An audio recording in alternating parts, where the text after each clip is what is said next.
Yeah. Hi Spark Team. Today's trick is a tribute to my mother Lila Lynch, who passed away on November 8th, 2018. My mother was a lifelong lover of dogs and animals in general, and she is the one who got me training dogs when I was a little girl. She taught this trick to her first dog, a toy poodle named El Chico, when she was a young woman. This trick is called balance and catch, and all it is placing a treat or a toy on the dog's nose and having the dog balance it on their nose, and then you cue them to catch it, and they flip the treat or toy in the air and catch it in their mouth. There's a few steps to this trick, and I'm going to talk about them separately, but the basic steps are the dog can catch, the dog can balance something on its nose, and then the dog can put the two behaviors together on cue. So let's look at how it goes.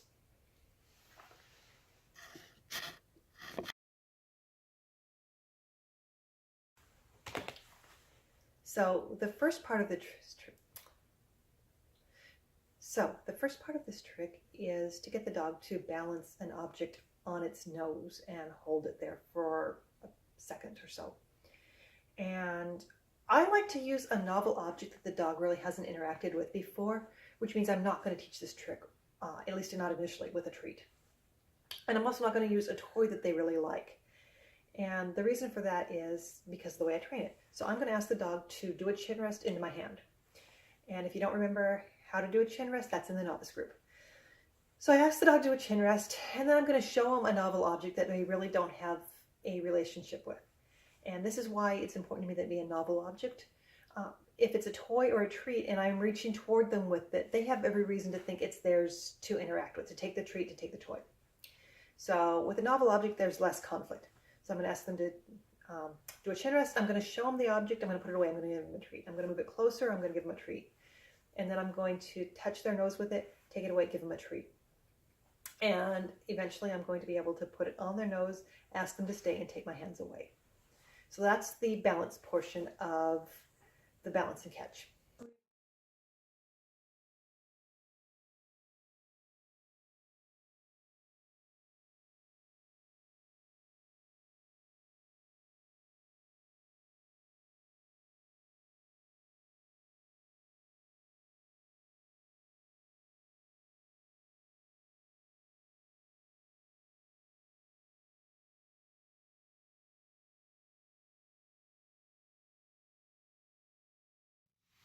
Okay, stay.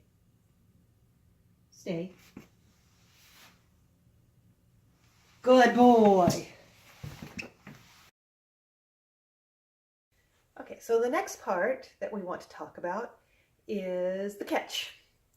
And the catch can be a really challenging thing or a really easy thing depending on your dog. And one thing I find is it's best to start with objects that are easy to catch. Big pieces of cheese or ham work really well. Tennis balls can work well. And you're just going to kind of drop it or toss it to the dog in an easy arc for them to catch. And then you can start making the catch a little harder so that they have to work a little bit for it. And once they're catching really reliably, then we can go back to that novel object that we were using on their nose and introduce it to them just like we would any other retrieve object. So hand it to them, let them put their nose on it, reward them, let them put their mouth on it, reward them, and then we're going to start really easy tosses. Now, the interesting thing about this, as opposed to a retrieve or a catch at a distance, is it's going to be coming off their nose. So they don't really need to be, you don't want really high flinging arcs. You want just little flips. And if you can kind of teach them to take it from the side, that's probably a skill that will be helpful for them to practice. Catch. Good boy. Catch. Good.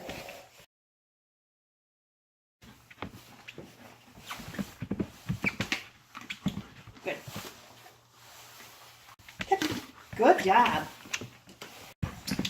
Catch. There. So now it's time to put them together.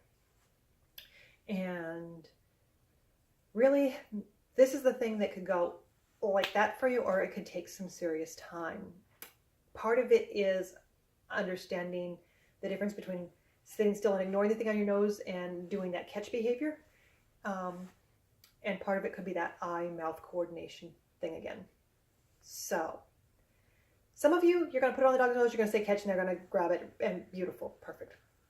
For the rest of us, put it on the dog's nose and let them balance it for a second, take it off and have them take it and have it to be to the side a little bit.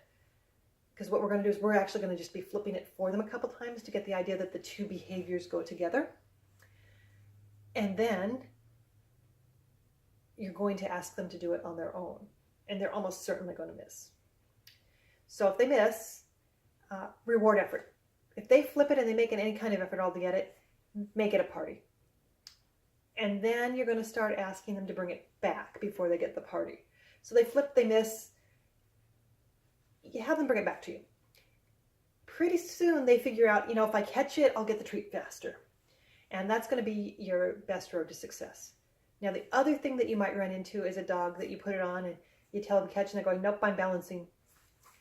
And the troubleshooting for that really comes down to shorter duration holding it on their nose and making it a bigger party, getting kind of amped up a little bit. So you don't have that beautiful sit and stare at you, but you also have more enthusiasm to work with to getting them to flip it and catch it and bring it back.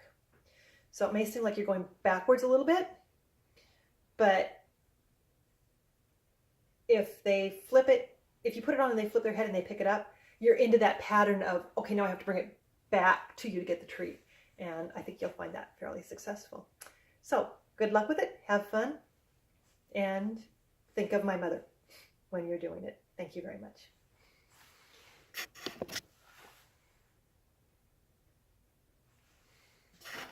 Girl. Yes. Stay. Stay. Good. Catch. Good. Wait. Wait. Catch. You missed. Bring it up. Good boy. Sit. Chin. Wait. Catch. There. Good boy. Oh, good. Catch. Good job. Sit. Wait. Catch. Good job.